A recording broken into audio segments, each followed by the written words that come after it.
Ladies and gentlemen, welcome to Metropolis Radio. Today we are talking about the fact that the 2021 global box office is down 50% from pre-pandemic times.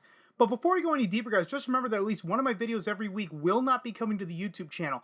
It will only be coming to my BitChute, Odyssey, and Rumble channels. So if you're watching this on YouTube and you have not subscribed to me on at least one of those three alternatives, the links to those are going to be down in the description below. Anyway, guys, let's get into this from the Hollywood Reporter. The aptly titled 2021 global box office down 50% from pre-pandemic times, MPA report. Not always lost, however. We'll get back to this by the end. The annual report from the Motion Picture Association says the theatrical business will recover from COVID-19 and also trumpets the rise of streaming. While movie ticket sales in 2021 certainly improved over 2020 when cinemas were shut for much of the year, global box office revenue was still down a hefty 50% from pre-pandemic times as the movie business struggled to emerge from the COVID-19 era and grapple with a new landscape dominated by streaming. According to the Motion Picture Association's annual theme report, combined ticket sales worldwide reached $21.3 billion in 2021, an 81% jump over 2020, which was $11.8 billion.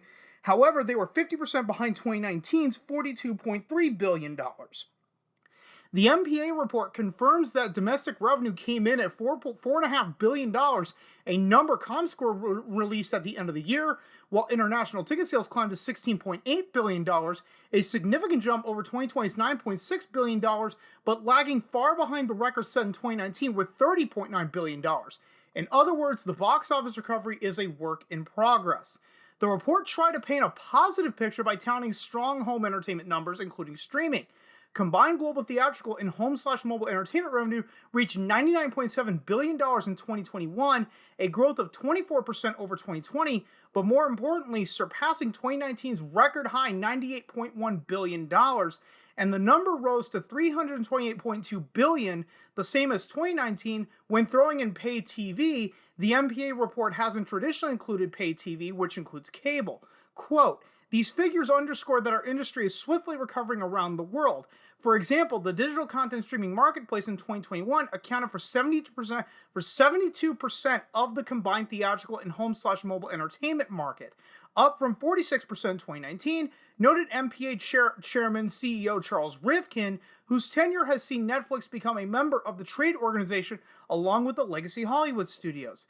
In the US, the combined theatrical and home/mobile entertainment market in 2021 was $36.8 billion, a 14% increase compared to 2020 and also overtaking 2019.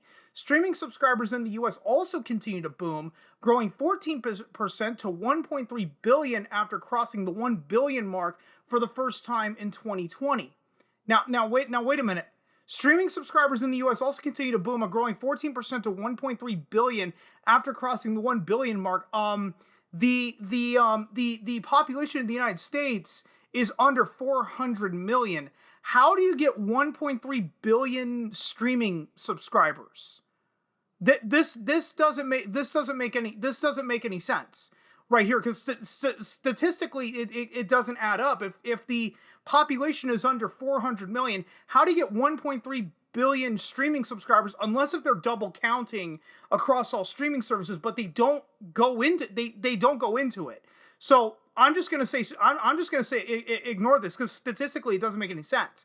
Fun fact, 179 original films were exclusive to online streaming in 2021, compared to 113 in 2019 and 93 in 2013. In regards to the cinematic experience, the 67-page document confirms that men are fueling the box office recovery, whereas the gender breakdown was previously more balanced. The top 5 films of 2021 all skewed heavily male.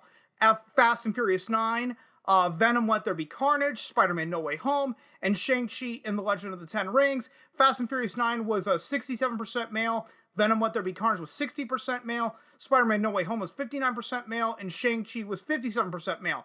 And that's only 4 movies. That's not 5. Again, what was the 5th movie?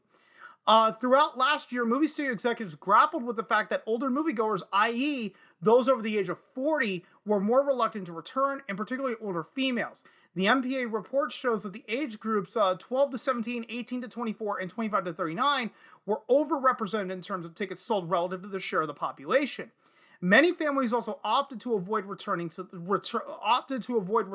multiplex, helping to explain why 9 of the top 10 streaming movies cited in the MPA report were kid-friendly, led by Disney Plus's Luca, Moana, Raya and the Last Dragon, and Frozen 2. Ryan Reynolds and Dwayne Johnson's Red Notice, an original Netflix movie, was an exception, coming in at number 5, but was quickly followed by 3 more Disney Plus titles, Frozen, Soul, and Cruella.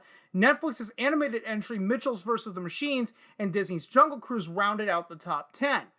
All told, only 387 new movies were released in theaters in 2021, compared to 987 in 2019.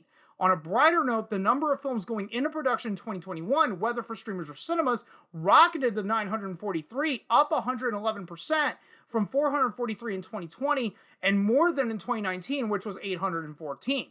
And the recent success of Sony and Marvel's Spider-Man No Way Home, which received an exclusive theatrical release, has provided a boost for theaters. The superhero pick has earned nearly $800 million domestically, the third best showing of all time, and more than $1.8 billion globally.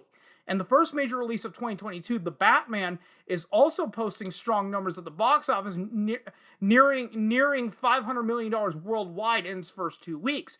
Quote, this report clearly demonstrates that our industry is powerful and resilient, and I am proud to see that production and releases of new shows and movies continue to skyrocket. Last year alone, more than 940 films under production, almost 560 original scripted series were released to U.S. audiences, up 13% from 2020, and more than 1,800 total original series were released, including children's programming, daytime dramas, and unscripted shows. This kind of pace of creativity is a testament to how successful our industry's health and safety protocols have been during the COVID-19 era, Rivkin writes in the report. We have navigated a century's worth of challenges, and yet we continue to reemerge as vibrant and creative as ever. Our members are the most dynamic and innovative companies on Earth, he continues. Their capacity to bring people together through the timeless magic of extraordinary stories well told will continue to amaze, inspire, and captivate billions of viewers over the next 100 years. Now, why is it in the MPA's best interest to put a positive spin to this? And I'll give you the answer. Because the MPAA knows that if the theatrical market dies, there is no reason for their rating system to continue to exist. Therefore, if there's no reason for their rating system to continue to exist, now studios aren't going to be paying into the MPAA because the only thing that they really have is that rating system of G, PG, PG-13, R, and NC-17. Well, what is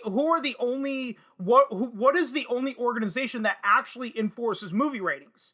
It ain't the fucking streaming services, it's the fucking movie theaters. So movie theaters die, the studios and the major streamers don't pay into the MPAA, therefore the MPAA no longer exists because there's no need for their rating system, given that they're going to more of a TV rating system for the streaming movies and the streaming original series.